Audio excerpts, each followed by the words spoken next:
So they've lost 9 of 11, correct?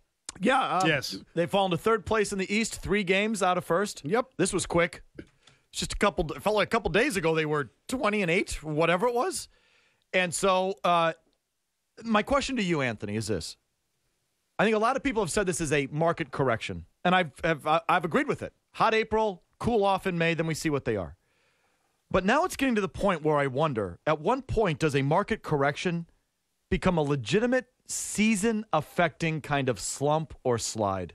Are we getting to that point? Not yet, no. Because I think the only problem with this team to me is that you've gotten extremes. That's what you've gotten. You want to see this balance out, and it's going to.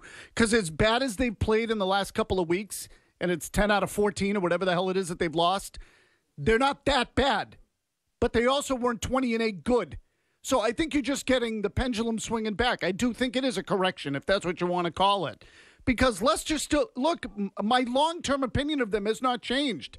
I said this a few days ago. I still think they're an 84-win team.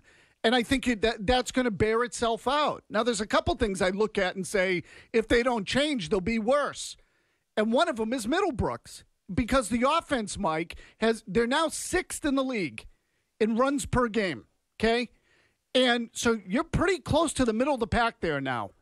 And Middlebrooks is a big problem. He's a big reason for that. Why do you start with him always? Because he's hitting a $174 ever since that 3-homer game in Toronto. He's hitting 200 for the year. I mean, that is, you can't have that from a starting young player who is, any other young player does that. You're back in the minors. And so I think there is more of a burden on him this year. And maybe it's unfair, maybe it's too early. But with what he showed early in the season last year, to me, he has been a huge disappointment. Just take away the one game, and what has he given you? Nothing, really. And I just feel like, he is one of those guys in that middle of that lineup. He's supposed to be your legit number 5 future corner infielder. I think his approach at the plate stinks, and maybe that's what it is. Maybe that's why I pick on him. What's he got for the year? 5 walks or something? I mean, it's insane. He strikes out constantly. He doesn't walk, and he's not hitting for average or power. What are you getting? So he to you represents their offensive problems. He is, he's not the only problem. I mean, Napoli's gone cold on him. Ortiz has cooled off a little bit, although he had the 3-run homer last night. But I feel like with Ortiz and Napoli, there's a track record there. Like, those guys are, veteran hitters. They're going to go hot and cold. They all are.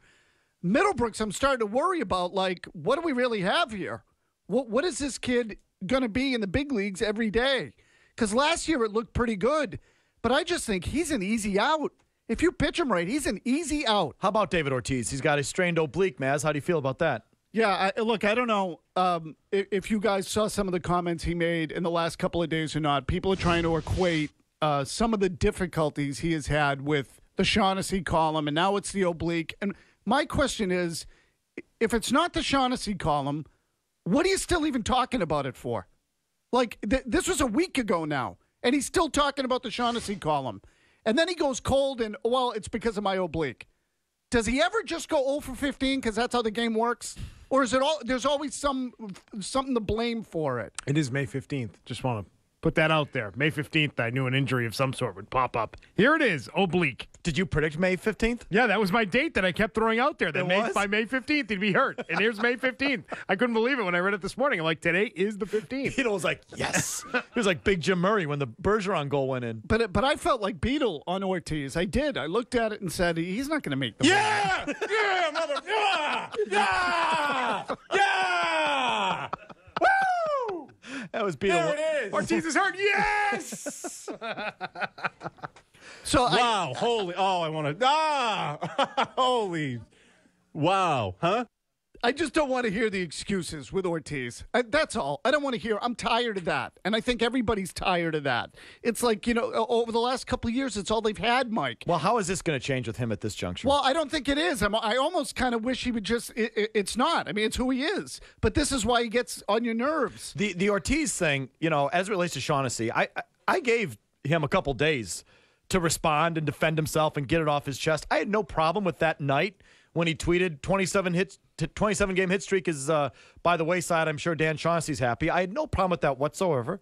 And even the next day, if he came in and bleeped him in the clubhouse, or carried on for a day or two, or gave his defense to ESPN Deportes or whatever he did, I think Ortiz deserved that. A couple of days after that column to defend himself, let himself be heard, and fire back. He gets that. I just wondered, did he carry it beyond those couple of days? Totally, he did. And at that juncture, well, now this is becoming about you. I mean, I think everyone else is sort of ready to forget about it. Like, it's Shaughnessy. He's doing what Shaughnessy does. You defended yourself. Most of us with a brain who aren't pathetic fanboys understand that most professional athletes are doing something or the other. And we've all sort of come to this understanding now that if you don't make it a big deal, we don't care. We're sort of past it. So after those first couple of days with Ortiz, the way he carried it on to me was, man, you're doing yourself a disservice. We're all ready to forget about this. Well, and that's what I'm saying. When I woke up today and started reading the comments, first about the one of the headlines on the story I saw was, Ortiz blames oblique, not column. And I'm like, he's still talking about the column? Really? Like, when are we going to stop talking about that? And why is it now the oblique that's the problem? Why is there always an excuse? Just go up and hit. And after the game or after a weekend, if you go 0 for 10 or 1 for 15 or whatever the hell it is, you just say, you know what, I didn't have it this weekend.